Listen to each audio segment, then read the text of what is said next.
Salut à tous, ici Michael, j'espère que vous allez bien. On se retrouve aujourd'hui pour une nouvelle vidéo consacrée au logiciel Blender. Aujourd'hui, une notion ultra importante, on va parler de parenté entre les objets. Donc pour ceux qui ont déjà fait de la 3D, c'est une notion qui est universelle à tous les logiciels de 3D, donc c'est pas propre à Blender. Il y a même des notions assez avancées quand on parle de parenté, notamment quand on va faire du rigging. Donc on va pas rentrer dans ces détails-là aujourd'hui. Vraiment, aujourd'hui, c'est une introduction aux parentés, à quoi ça sert, comment ça fonctionne, comment on le met en place, comment on brise une parenté, en quoi ça peut vous améliorer vos process, vos workflows, ranger vos scènes, etc., etc. Donc il y aura même un côté un peu sensibilisation à une manière propre de travailler en 3D, notamment si vous voulez collaborer avec d'autres personnes ou même si vous avez des gros projets.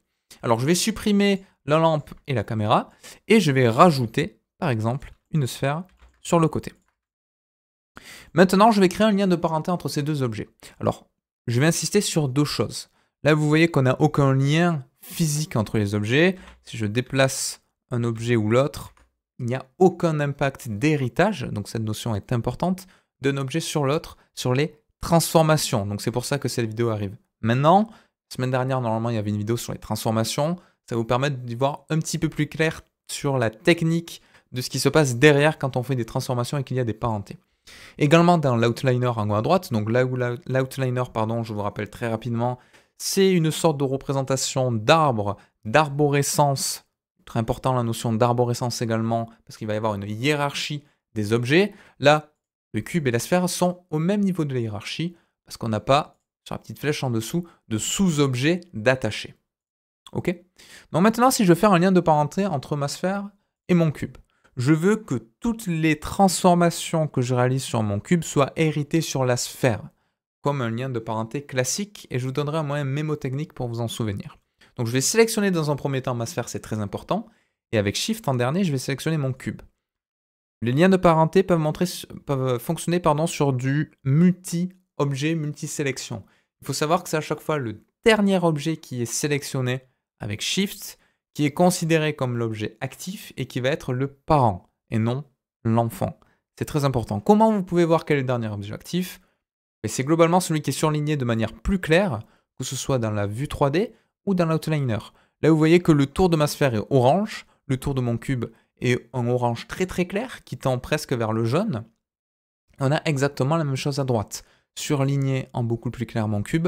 Donc c'est lui le dernier objet sélectionné, c'est lui le dernier objet actif. Donc si je fais le raccourci magique qui est CTRL-P et que je clique sur Object, j'ai bien un petit lien qui s'est créé. Regardez si j'enlève l'axe, on a un petit lien en pointillé qui est juste là. Il s'est créé là, ça veut dire que Blender a créé un lien de parenté. Comment je sais que c'est mon cube le parent? Parce que si je le déplace, si je fais une rotation ou si je fais un changement d'échelle, toutes les transformations de cet objet-là sont héritées en surcouche sur mon ou plusieurs enfants sélectionnés en amont dans Blender. Visuellement, on le voit dans la vue 3D avec les petits pointillés. Visuellement, on le voit dans l'outliner parce que regardez, la sphère qu'il y avait avant ici, au même niveau de hiérarchie que le cube, hop là, il est passé dessous. Donc là, j'ai bien un lien de parenté entre mes deux objets. Donc ça, c'est ultra important. Et du coup, chose que je vais vous montrer, c'est que là, je vais hériter des transformations. Alors, qui dit hériter des transformations dit que si je fais une rotation, par exemple, comme ceci, j'ai bien une rotation qui est indiquée sur la transformation de mon parent. Par contre, mon objet, lui, n'a pas de rotation. Pourquoi? Mais parce que sur le système de transformation locale de l'objet, il n'y a pas de rotation. Il vient juste hériter d'une transformation d'un parent. C'est lui qui est drivé par le parent, mais ce n'est pas sur cet objet en soi qu'il y a une rotation. Donc c'est pour ça qu'il y a vraiment un niveau de hiérarchie qui est important, parce que la rotation est héritée, mais n'est pas vraiment appliquée sur les transformations de mon objet enfant. Donc c'est une notion ultra importante. Moyen mémotechnique, parce que là, si je fais des rotations, des changements de position, des changements d'échelle, vous voyez que ça a une influence sur mon enfant. Par contre, si je prends mon enfant, lui, il est libre de se déplacer où il veut, de changer de position, de rotation, d'échelle, et ça ne va pas impacter le parent. Ça, c'est un petit peu comme dans la vraie vie. Si vous avez, alors moyen mémotechnique, un parent qui tient la main à un enfant, ou à plusieurs enfants par exemple, s'il se déplace, les enfants vont bien suivre, mais malgré tout, les enfants sont libres de se déplacer là où ils veulent. Donc le lien se fait vraiment dans ce sens-là. Donc là, je vous ai montré sur un objet classique. Exemple sur plusieurs objets, pour vous montrer que ça fonctionne. Donc je mets un cube au milieu, je vais mettre un autre cube juste ici, je vais changer son échelle, je vais mettre un autre cube par exemple, non allez une sphère hein, que je vais mettre juste là, et une autre sphère je vais la dupliquer, hop là, je vais la mettre ici. Si je sélectionne tout, vous voyez que là mon objet actif c'est ma sphère, donc c'est pas bon, moi je veux que ce soit mon cube central le référentiel, le parent. Donc je fais Shift, je le sélectionne en dernier, là vous voyez qu'il est bien passé un objet actif parce qu'il est en surbrillance beaucoup plus clair, et si je fais CTRL B, Object, j'ai bien un lien de parenté. Donc quand je fais des rotations, j'ai mes objets qui suivent. Et là, vous voyez que pour redéfinir des pivots, ça peut être intéressant. Parce que quand je fais une rotation de mon cube, non seulement il vient hériter la rotation, mais le point de pivot est basé sur le parent. Donc là, si je fais une rotation de mon cube, vous voyez, j'ai bien les objets qui vont tourner autour de mon cube. Donc le pivot, c'est celui-ci. Le référentiel d'échelle, c'est également celui-ci. Le référentiel de déplacement, c'est également le parent, le cube principal. Donc ça, c'est vraiment une notion qui est ultra importante et ça va vous servir à organiser proprement vos scènes. Imaginez que j'ai un objet, une tête de singe, par exemple un monkey. Je vais le mettre par exemple comme ceci. Tac. Hop là. Vous voyez par défaut, son centre, il est positionné là. Ça m'arrange pas trop. Moi, si je veux le déplacer par exemple sur un plan, alors je vais afficher Cavity et les shadows. Si je veux le déplacer sur un plan, vous voyez, mon centre il est ici, c'est pas très pratique quand je vais vouloir le déplacer. Bon, on va peut-être avoir des petits problèmes et j'aimerais bien éventuellement ne pas toucher aux transformations de mon objet et le déplacer. Mais là, ce qu'on va faire, c'est qu'à chaque fois, on va rajouter, donc ça c'est quelque chose qu'il faut vraiment prendre en tant que réflexe si vous voulez travailler proprement. Je vais rajouter par exemple un nouvel objet de type empty, donc c'est quelque chose qu'on n'a pas encore vu, mais voilà, qui est un objet de type référentiel, qui ressemble par exemple à ceci, vous voyez. Donc je vais rajouter un empty, et là je vais dire à Blender que je vais créer un lien de parenté entre ma tête de singe et mon empty. Alors l'empty, je vais augmenter un petit peu son échelle, je vais faire CTRL A, Scale, pour appliquer l'échelle comme on a vu dans la vidéo précédente. Là je fais un lien de parenté entre mes deux objets, le parent je veux que ce soit mon empty, CTRL P, Object, et ça veut dire que maintenant, on a une notion intéressante, c'est qu'à chaque fois que je veux affecter des transformations à mon objet, je ne vais jamais les faire sur mon mesh de base, mais je vais les faire sur son parent, qui est cet empty là. Et c'est lui qui va driver la position, la rotation, et éventuellement l'échelle. Et là, vous voyez que du coup, j'ai pas besoin de changer le centre, le pivot de mon objet, parce que vu que mon empty était bien positionné de base, mais quand je déplace mon empty, j'ai bien ma tête de singe qui reste sur le sol. Si je change sa taille, vu que le référentiel est basé sur du 0, ça va fonctionner, alors que là, en changeant la taille, c'est beaucoup plus galère. Et pareil, si je fais une rotation, et bien évidemment, il y a tout qui marche. Donc ce lien de parenté, ça permet vraiment d'avoir ce qu'on appelle un master ou un root ou un contrôleur principal. Il y a plusieurs notions hein, qui rentrent en jeu dans ça. Et ça veut dire qu'on a vraiment deux systèmes de hiérarchie. On a mon mesh, ma topologie, celui sur lequel je vais faire de la modélisation, et mon contrôleur parent qui va m'appliquer, qui va me servir de faire des transformations sur mon objet. Et donc ça, c'est vraiment une notion qu'on utilise régulièrement en 3D pour travailler proprement. C'est pas obligatoire, c'est quelque chose que je vous conseille si vraiment vous voulez travailler de manière un petit peu plus clean. Ça fonctionnerait sans ça, hein, mais ça permet un petit peu de vous montrer la corrélation entre les transformations, les parentés, et tout ça gravite un petit peu autour. Et ça veut aussi dire que si je brise la parenté, alors pour briser une parenté, c'est pas CTRL P comme on a vu tout à l'heure, mais ALT P. En brisant la parenté, si je fais, on a plusieurs options, si je fais un clear parent, mais par défaut, là, vous voyez, alors il faut sélectionner bien évidemment les deux objets, ALT P, clear parent, par défaut, vous voyez, mon objet revient, hop là, à sa position de base. Donc ça, c'est bien.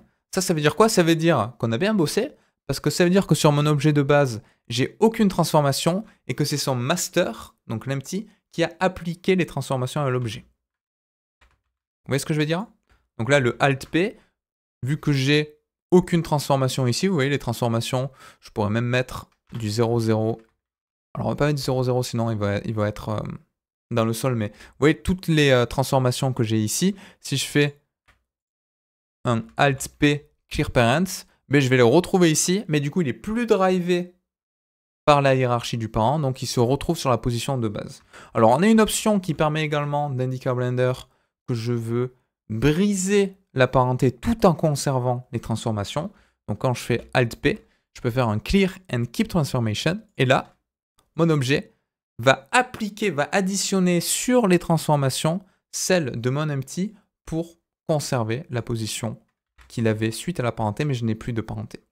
Donc ça, c'est vraiment une notion qui est ultra importante, c'est ultra intéressante. Donc moi, je vous conseille, quand vous travaillez sur des gros objets, de prendre cette habitude-là. Alors notamment, lorsque vous allez avoir un assemblage. Donc imaginons qu'on ait une sorte de tabouret, de table, ce que vous voulez, constitué de plusieurs objets. Donc imaginons quelque chose qui ressemble à ceci. Je fais un petit peu n'importe quoi, mais c'est pour vous montrer des exemples concrets. Hop là. Imaginons que j'ai ceci, je vais le mettre là. Et là, j'aimerais bien avoir une transformation globale sur tous mes objets sans avoir à tout sélectionner. Et en plus, avoir l'avantage que ça crée un layer automatiquement dans mon outliner. Mais la solution à ça, c'est le empty. Alors, je pourrais même faire un empty, par exemple, de type cube. Je fais vraiment ce que je veux en termes de propriété. Donc, je vais faire quelque chose qui ressemble, par exemple, à ceci. Je vais faire un CTRL-A CTRL-A Scale. Parfait. Et là, je vais pouvoir tout sélectionner en dernier mon empty, CTRL-P Object. Et là, vous voyez qu'automatiquement, j'ai mon groupe qui a été créé. Donc, si je fais un changement de position, ça fonctionne. Un changement de rotation, ça fonctionne. Changement d'échelle, ça va être un petit peu particulier, vu que là, j'ai un cube et non un point physique. C'est un petit peu différent. C'est pour ça que moi, ce que je vous conseille régulièrement, c'est d'utiliser, du moins moi c'est celui que j'utilise à chaque fois, soit un plan axis, qui est juste une croix, soit un arrow, qui est une croix avec des axes. Ça peut être plus simple si vous débutez la 3D pour bien comprendre ces systèmes-là.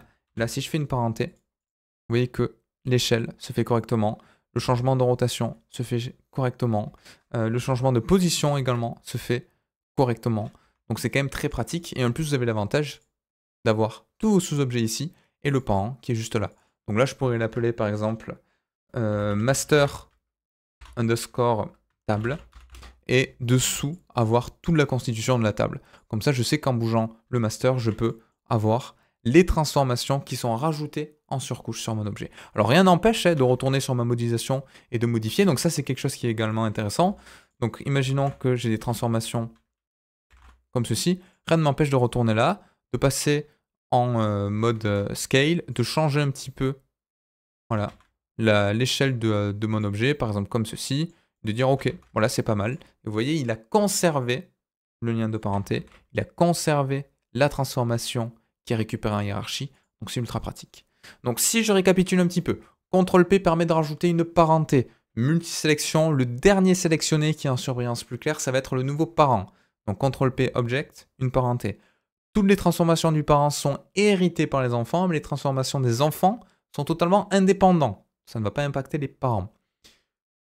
Notion un petit peu d'organisation qui n'est pas obligatoire, mais que je vous conseille si vous voulez travailler proprement, c'est d'avoir systématiquement un empty master qui va driver les transformations de votre objet. Pourquoi? Parce que ça évite de se mélanger un petit peu les pinceaux des transformations.